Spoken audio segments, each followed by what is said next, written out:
Chers participants, je vous souhaite la bienvenue à ce webinaire intitulé Impact financier de Kaizen, gestion de la crise engendrée par la pandémie Covid-19, organisé par l'unité de gestion des programmes nationaux de promotion de la qualité et de la productivité, en collaboration avec l'Agence japonaise de coopération internationale, l'AGECA.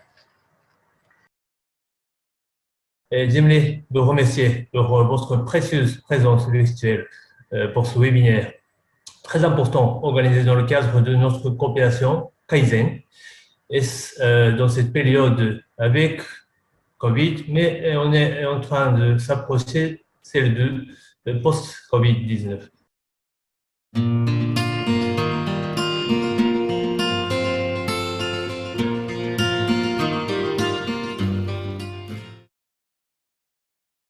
Donc, cette table ronde doit, en fait, a le but d'échanger quelques témoignages ou bien de demander aux entreprises adhérées à ce mode de Kaizen de parler sur le problème financier ou bien l'impact financier de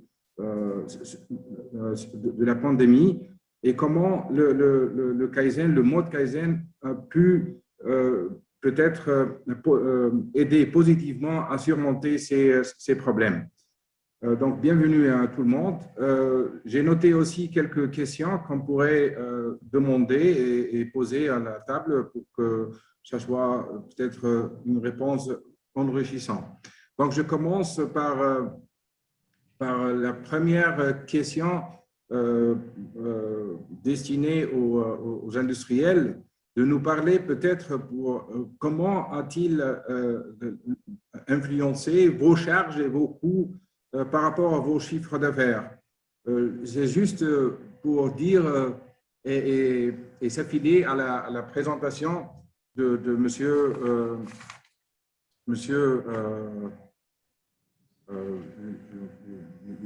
Yasunobu. Voilà. En fait, pour dire est-ce que vraiment il y avait des impacts sur le profit, sur les marges, ou bien sur cette balance qu'elle a été présentée par monsieur l'expert.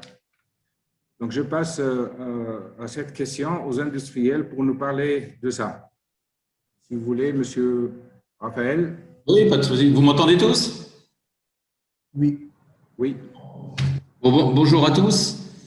Bon, très intéressant les différentes présentations. Donc, je félicite toutes les sociétés pour la mise en place de cette méthode Kaizen. Nous, on est un petit peu les petits nouveaux dans la méthode Kaizen, mais aujourd'hui, pour vous donner quelques chiffres, donc C2E Tunisie, malgré cette pandémie en mars 2020, on a fait plus 15% de chiffre d'affaires l'année dernière en 2020.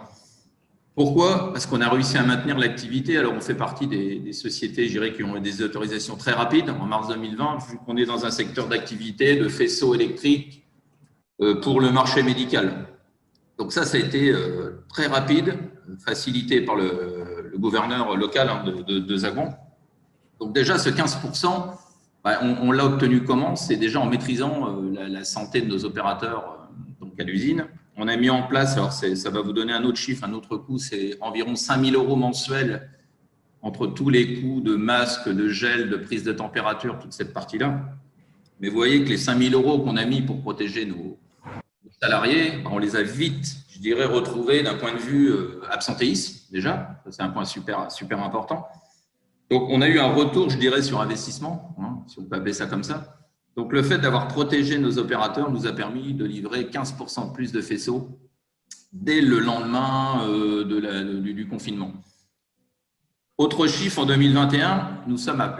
Monsieur Raphaël, est-ce que je peux comprendre que votre augmentation de votre chiffre d'affaires a pu couvrir vos coûts fixes ou bien vos coûts marginaux, hein, vos coûts fixes je dirais par cette pandémie, oui. Voilà, assez largement, parce qu'il y a aussi une autre raison, c'est qu'on a senti vraiment l'implication des opérateurs. Hein. Donc, je dirais de mars 2020 jusqu'à fin d'année dernière, se sont sentis vraiment investis, parce qu'on a quand même eu 1 million € de retard chez nos clients en mars 2020, chose qu'on réussi à rattraper en l'espace de 3 mois. Donc, en juillet, on était redevenu à une situation normale. Oui, on a amorti nos coûts supplémentaires, bien sûr. Donc, ça, c'est une bonne chose par le fait qu'on ait eu très peu de cas, très isolés en 2020. Bon, 2021 est un petit peu différent en ce moment, mais sur l'année 2020, on a eu 6 mois consécutifs sans avoir un seul cas dans l'usine. Donc ça, c'est des chiffres quand même importants avec une organisation, comme on a vu dans vos différentes sociétés, hein, mais surtout une implication du top management et de la direction, bien sûr. Ça, c'est un sujet important. Hein. Si la direction ne se sent pas investie du sujet, automatiquement, vos collaborateurs ne se sentent pas concernés. Donc oui, et 2021, un chiffre qui est intéressant, nous faisons plus 20% par rapport à l'année dernière. Donc, on est vraiment dans une dynamique. On a recruté 150 personnes entre mars 2020 et à la date d'aujourd'hui. Ça continue à monter. Alors, dans un marché qui est un petit peu bizarre, hein, mais le marché du bâtiment. Donc, comme les gens sont confinés en Europe, dans le monde entier, ben, les gens ont tendance à faire des travaux de rénovation. Donc, tout ce marché est porteur. Et bien sûr, Internet. Alors, Internet, on est dans le vif du sujet avec Zoom. Hein. Donc, Internet, on a fait du plus 25, plus 30%. Puisque les gens font pas mal de télétravail, donc automatiquement les serveurs, alors je ne parle pas de Google ni de Facebook et toute cette partie Internet, mais ça a poussé les ventes vers le haut. Donc oui, bien sûr, on a amorti les frais, donc ça c'est une très bonne nouvelle, et sachant que la priorité, je le répète, c'est quand même la santé des gens au travail. Hein, sans notre personnel, on ne sort pas de faisceau, bien sûr. Voilà ce que je pouvais vous dire sur la partie financière. Monsieur Well, est-ce que vous pouvez nous informer comment s'était passé à Sotuvert l'impact de la pandémie sur votre activité financière, l'impact. Oui, comme vous savez, la Sotuvert est une société spécialisée dans la fabrication des emballages en verre.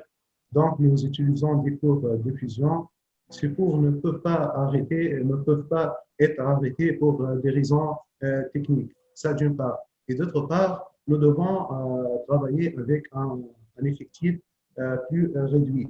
Donc, face à cette situation, nous sommes trouvés dans l'obligation de mettre les machines en filet. La mise en filet des machines a abouti à une perte de 4300 tonnes de verre.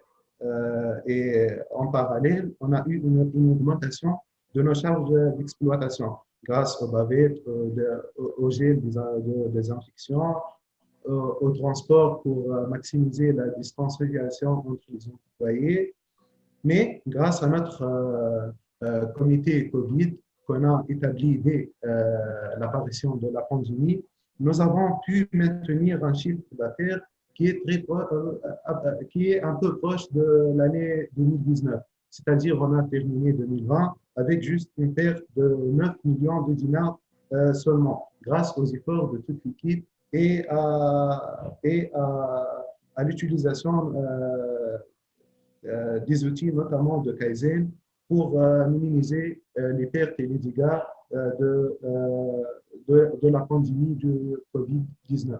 Siwel, est-ce que je peux comprendre que votre profit marginal n'a pas changé, mais les coûts sont augmentés, mais quand même vous êtes encore dans le profit marginal, disons? Oui, c'est ça. Nous avons pu couvrir nos coûts fixes, mais notre chiffre d'affaires a diminué, a subi une légère baisse de 9 millions de dinars. OK, donc pour cette question, je vais mettre aussi maintenant la casquette de PMLCom comme entreprise pour parler de cet impact.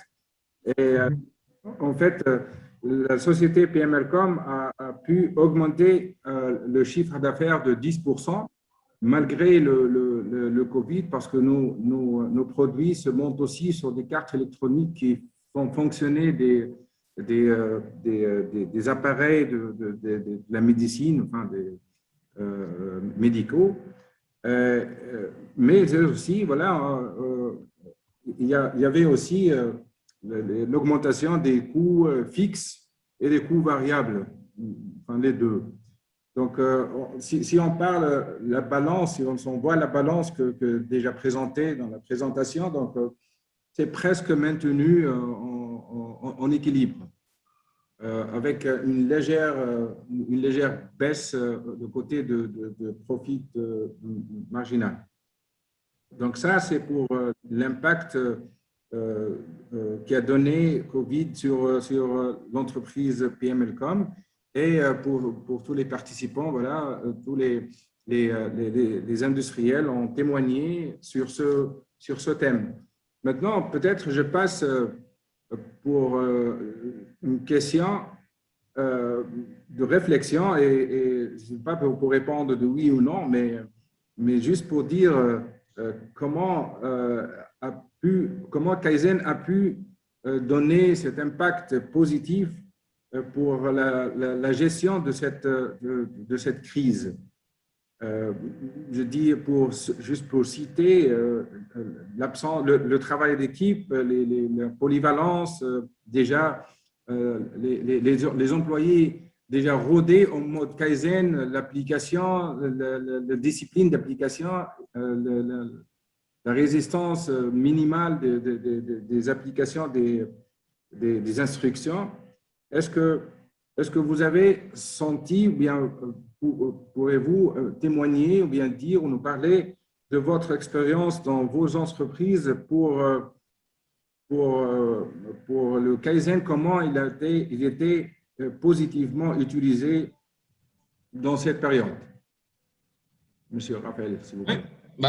Pour faire, je dirais, assez simple, ça nous a permis déjà, j'ai parlé d'implication tout à l'heure, en fait la polyvalence, ça nous a permis de travailler sur la polyvalence, parce qu'on s'est rendu compte que sur nos lignes, donc on a énormément de chantiers de lancer en ce moment dans l'usine, dans les différents secteurs, on s'est rendu compte qu'un des points bloquants, c'était la polyvalence. Donc la polyvalence, ça nous a permis depuis mars 2020 jusqu'à fin d'année dernière, et la polyvalence, vous savez, on travaille continuellement dessus en permanence. Donc le Kaizen nous a permis de travailler sur la polyvalence, mais sur un point aussi important, et on vit encore cette situation aujourd'hui sur des pénuries de composants, et je pense que tout le monde souffre sur l'aspect pénurie, ça nous a permis de travailler beaucoup plus en flux tendu. Donc le gaspillage, le MUDA, parce que tout ce qui est en cours dans une société vous génère forcément des problèmes de trésorerie, on va appeler ça trésorerie si vous avez trop d'encours. Il y a aussi un phénomène qualité. Donc, à partir du moment où vous avez des encours, vous avez un risque potentiel qualité. Donc, le Kaizen nous a permis, dès mars 2020, et on a régulièrement des visites de la JICA pour faire des points d'amélioration, donc travailler sur les flux. Donc, le flux vous permet de sortir les pièces plus rapidement, moins d'encours, donc les pièces sortent plus rapidement, plus de polyvalence, ce qui fait que les gens, quand une personne s'absente 5 minutes, elle est automatiquement remplacée par une autre personne. Donc, ça nous a permis d'améliorer notre efficience de 10 à 15 points sur les chantiers qui sont en cours. Donc, un chantier, il n'est jamais fini parce qu'un chantier, il y a toujours encore des améliorations à apporter. Et on travaille beaucoup sur l'ergonomie en ce moment. Donc, ça nous a permis vraiment d'être plus performants, de répondre en temps et en heure aux clients. Ça, c'est un point important parce qu'on a passé une période où il y a eu des avions à faire par rapport aux faisceaux médicaux qui vont dans tout ce qui est respirateur artificiel ou des choses comme ça. Donc, oui, bien sûr que le Kaizen nous a aidés. Et je finis toujours mes explications par l'implication. Si l'implication du personnel n'est pas à la hauteur du challenge, vous allez sortir très peu de faisceaux. Donc, c'est vraiment un esprit d'équipe. Et ça, c'est le point le plus important pour moi. Donc, le Kaizen apporte, je dirais, de la générosité et ça apporte aussi un esprit d'équipe. Et vous voyez, pas mal de présentations où on est en train de donner des attestations, des diplômes. Donc, ce n'est pas de l'argent, certes, mais c'est de la reconnaissance. Et ça, les gens, ils apprécient beaucoup tout ce qui est reconnaissance et fiers d'avoir une attestation liée au Kaizen ou à un chantier. Donc ça, c'est un point très important sur l'année 2020 et on continue encore sur 2021. Voilà. Peut-être une autre question, monsieur Raphaël, c'est que cette question a été notée en termes de questions-réponses. Est-ce qu'il y avait des KPIs que vous pouvez, ou bien que vous gérez, dont on voit la tendance de l'effet de Kaizen sur l'impact financier de votre profit margin? Voilà, je n'ai pas d'exemple concret, mais je pourrais les partager si on veut sur le lien, il n'y a pas de souci, je pourrais partager certains KPI. Sur l'aspect financier, oui, bien sûr, d'un point de vue compta analytique, on a parlé tout à l'heure en présentation de la compta analytique. Ouais. On sait aujourd'hui par secteur d'activité démontré que sur certains secteurs d'activité, d'où le médical, en priorité dont je vous ai déjà parlé, on a amélioré nos résultats, oui. On a amélioré nos résultats de productivité, de qualité. Donc, automatiquement, vous améliorez vos KPI en termes de rentabilité du produit. Donc, vous voyez pratiquement l'impact de mode de Kaizen directement sur vos KPIs. Oui. Sur des KPI, alors vous avez les 3 KPI suivants. Vous avez le taux de service, bien sûr, qui s'est amélioré. Vous avez le niveau qualité interne avec nos PPM internes qui se sont améliorés. Et la productivité. Donc, je dirais que les 3 sont liés. Donc, à partir du moment où vous améliorez la qualité, vous sortez plus de pièces conformes en temps et en heure. Si vous améliorez les conditions de travail, parce que ça nous a permis de travailler sur l'ergonomie aussi. Je ne parle pas beaucoup d'ergonomie, mais on a amélioré l'ergonomie. Donc, automatiquement, au niveau des KPI de rentabilité de vos produits, vous avez des sources de revenus supplémentaires. Voilà. C'est des choses que je pourrais partager avec tous ceux qui sont intéressés. Avec des slides et des PowerPoint, on a des exemples de chantiers avec des KPI. Il n'y a pas de souci. Avec plaisir. OK, merci. Je passe la parole à M. Well de nous parler de l'impact ou bien de l'impact de mode Kaizen sur… Oui, Monsieur Chokri, je vais commencer par la méthode 5S. On a largement utilisé la méthode 5S dans nos magasins matières premières, nos magasins produits finis, nos ateliers molerie et entretien fabrication. Ceci a permis de travailler avec un minimum d'effectifs, un minimum d'encombrement. Ceci a permis de mieux gérer la situation et d'éviter l'augmentation du nombre des personnes atteintes du Covid. Bien évidemment, ceci a permis de limiter les contacts entre les ouvriers, etc. La deuxième méthode ou le deuxième outil Kaizen qui nous a largement aidé pour gérer la situation, c'est la méthode SMID, Single Minute Exchange of Dice. Comme vous savez,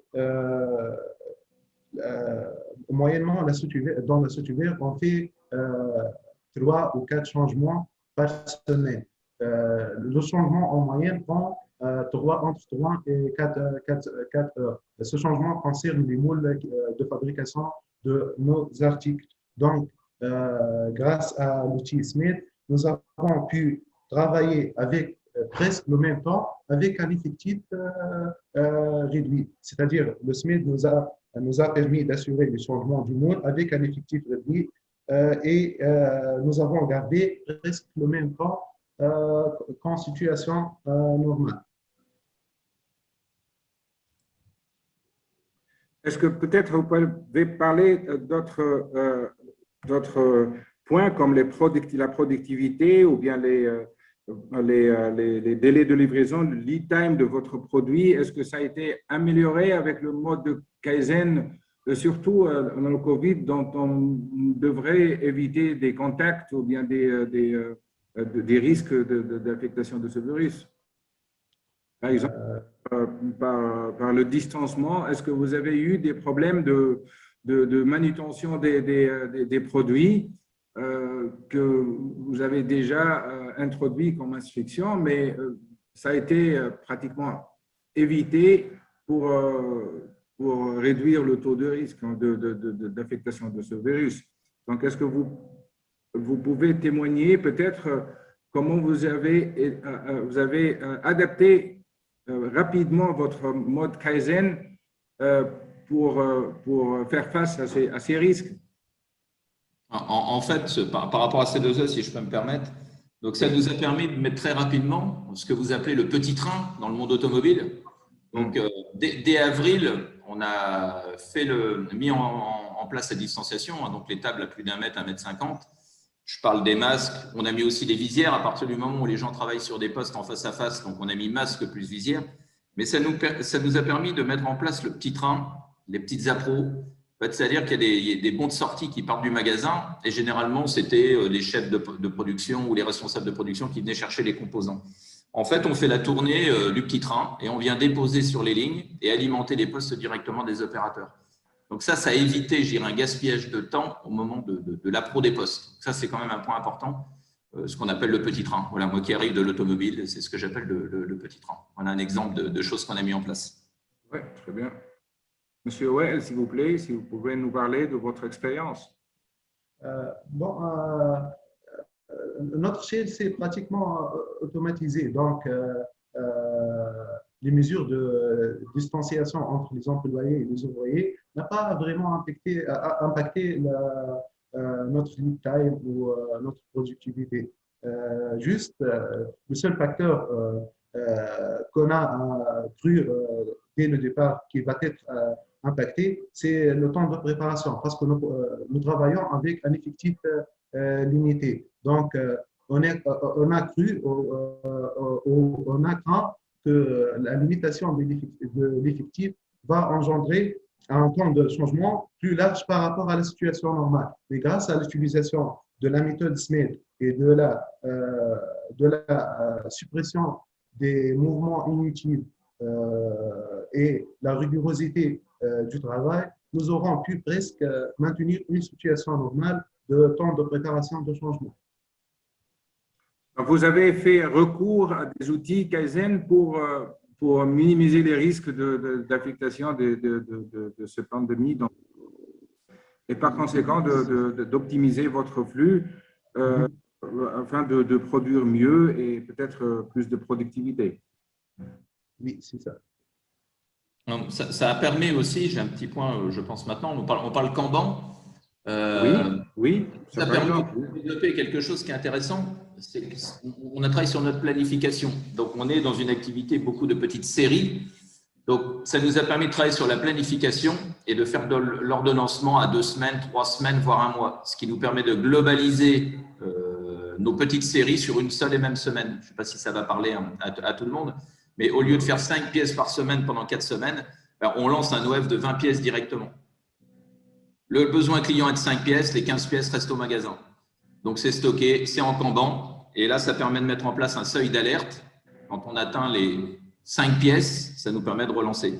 Donc, ça nous a aussi obligés d'anticiper. Donc, ça, c'est un point positif par rapport au Kaizen aussi. L'anticipation, ce n'est pas quelque chose qui est inné. Historiquement, ça fait 25 ans que je suis en Tunisie. On avait toujours tendance à travailler à la semaine. Donc, on faisait un programme à la semaine, le camion partait le samedi. Maintenant, on arrive à faire plusieurs camions la semaine et à anticiper les exports du samedi. C'est-à-dire qu'on n'a plus d'export le samedi. On a anticipé, on fait un camion le mardi, un camion le jeudi et un camion le vendredi. Donc ça nous a obligés vraiment de revoir toute la boucle logistique et de planification. Donc ça, c'est un point aussi très positif côté Kaizen. Donc moins d'encours, on planifie différemment, on anticipe et on stocke au magasin ce qu'il y a en plus et ça sort en Kanban régulièrement chaque semaine. Voilà, bon, c'est des petits exemples qui sont super intéressants d'un point de vue Kaizen. C'est l'esprit de Kaizen, c'est les petites améliorations qui s'accumulent après et ça donne un impact très positif. Maintenant, je vais mettre la casquette de PMLCom de parler aussi de notre expérience comme entreprise. En fait, le premier point que nous avons constaté ou bien que nous a aidé, c'est d'être vraiment déjà rodé depuis 2016, déjà un peu plus tôt que la pandémie, sur le mode Kaizen. Donc, le fait d'avoir une équipe rodée, impliquée, travailler déjà sur les polyvalences et le travail d'équipe, donc nous a permis d'agir plus rapidement et en urgence pour faire face à les perturbations des process, parce que nos process il y a beaucoup de manuels là-dedans, de perturbations de process causées par la peur, enfin de risque d'affectation. Et causées aussi par l'application de protocoles sanitaires. Donc, le fait d'avoir une équipe ou des collaborateurs rodés sur l'esprit Kaizen, ça nous a aidé à réfléchir plus rapidement et trouver des solutions là où il le faut, sur place, sur le Gemba, sur le site de production, sur le lieu de production, avec l'aide des collaborateurs directs qui sont directement impliqués.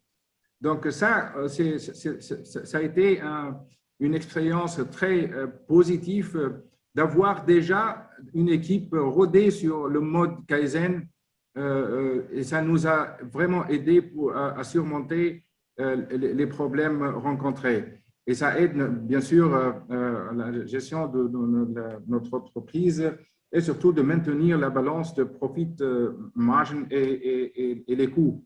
Ainsi, comme vous l'avez dit, M. Raphaël, sur l'application de Kanban, augmenter la productivité, gérer les absences imprévues des ouvriers, réduire le lead time, mais bien focuser aussi sur les gaspillages, enfin les activités sans valeur ajoutée, mais nécessaires, mais quand même, avant on avait l'esprit, s'il y a un mouvement avec non valeur ajoutée ou sans valeur ajoutée, mais c'est nécessaire, on le traite en catégorie 2 pour l'amélioration. Mais maintenant, on le prend aussi comme un facteur d'amélioration principal. Voilà, les 5 S, comme vous l'a dit, Monsieur Well, les 5 S, c'est très important. Le mode de communication en management visuel et l'ergonomie des ouvriers.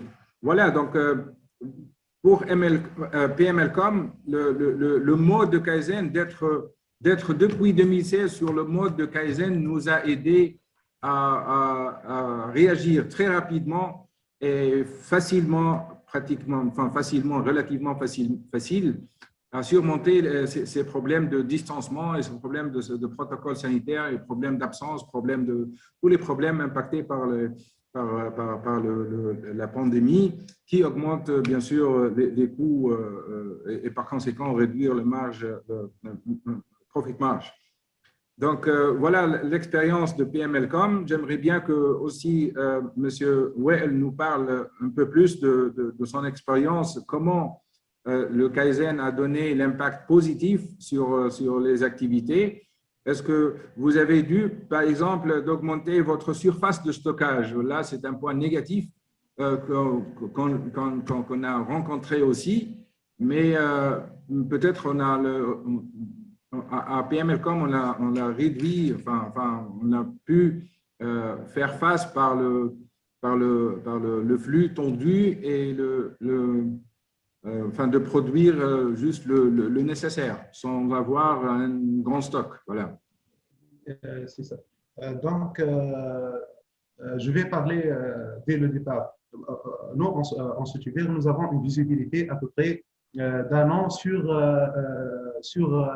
nos productions. C'est-à-dire, nos clients nous communiquent vers la fin de l'année leurs besoins annuels pour l'année suivante en matière d'articles de verre. Et nos fournisseurs étaient à la hauteur. Ils nous ont fourni et ils n'ont pas généré une rupture de nos stocks en termes de matières premières. Mais la situation qui était un peu gênante dès le départ, c'est la fermeture des frontières, parce que la Sotuvert est à 60% exportatrice. Donc, durant cette période, on a légèrement augmenté nos surfaces du stock. Mais finalement, on a abouti à une solution très pertinente. Nous avons fait recours au transbordement vers l'Algérie. Pour information, l'Algérie constitue à peu près 50% de nos exports. C'est-à-dire, avec cette situation de transbordement vers l'Algérie, nous aurons pu exporter nos articles. Donc, ça n'a pas vraiment généré un surstock trop important.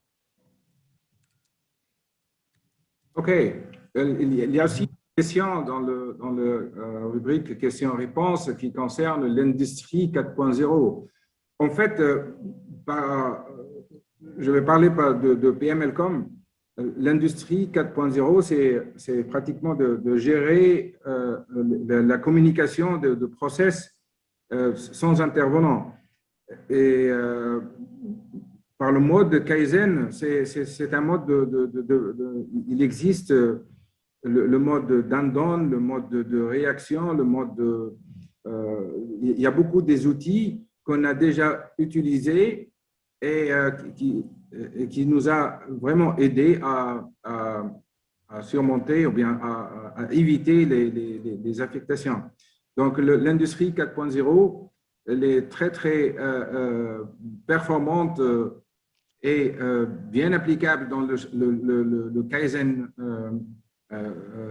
mode de production pour évidemment communiquer plus rapidement et efficacement et sans déplacement. Voilà, donc j'espère répondre à M. Wissem Smiri sa question. Donc voilà pour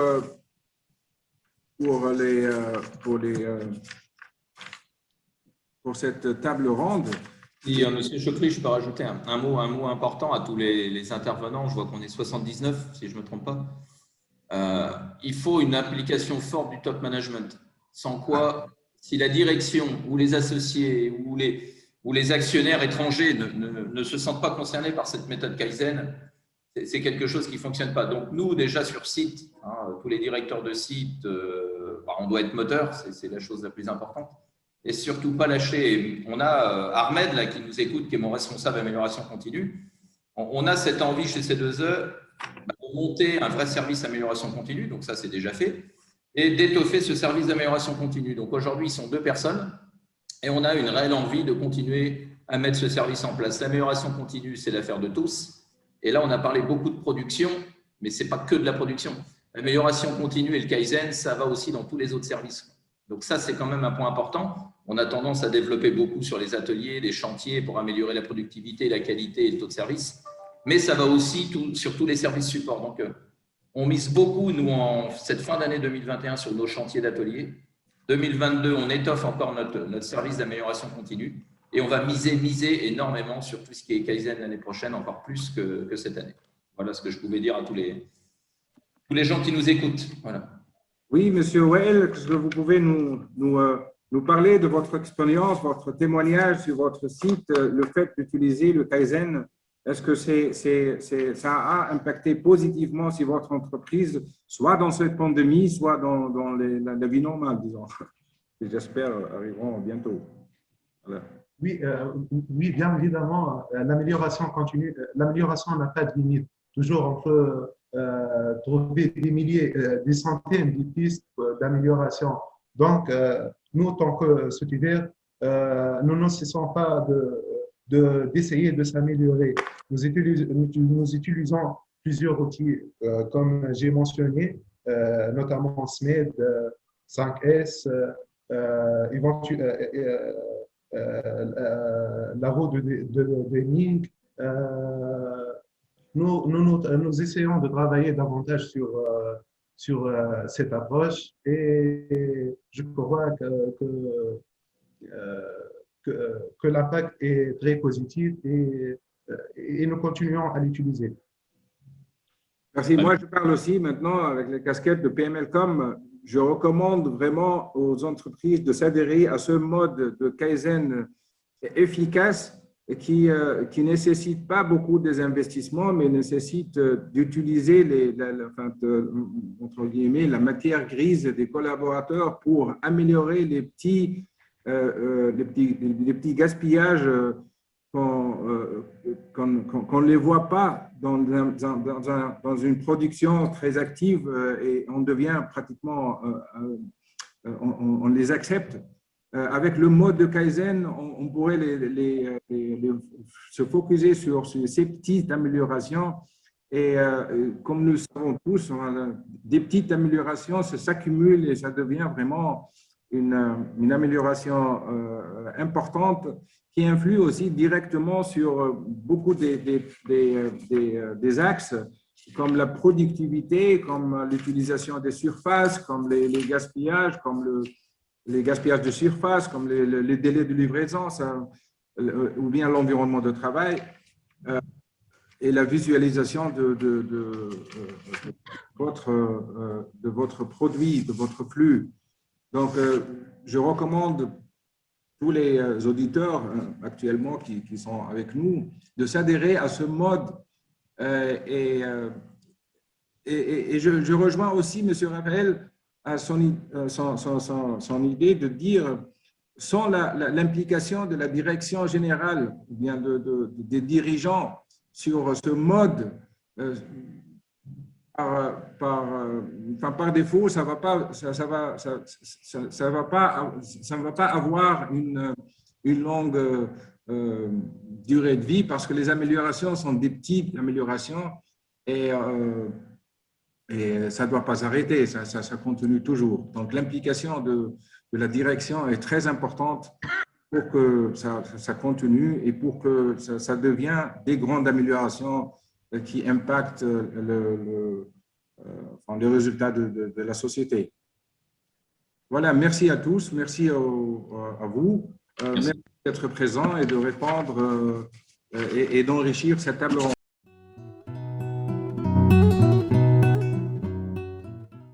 J'espère donc ce que j'ai vu aujourd'hui, j'ai vu des gens engagés, j'ai vu des responsables d'entreprises qui ont témoigné et qui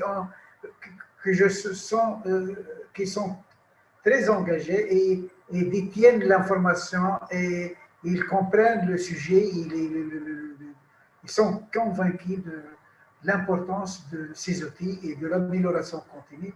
Donc, je compte beaucoup sur toutes ces personnes, tous ces participants. Donc, je les invite aussi à participer et à enregistrer dans les actions de formation futures. Donc, on va lancer des sessions de formation et nous espérons continuer sur ce volet développement des compétences. Aussi, les entreprises, j'espère qu'ils s'engagent et qu'ils adhèrent avec l'assistance des centres techniques, qu'ils adhèrent sur ce processus d'amélioration continue.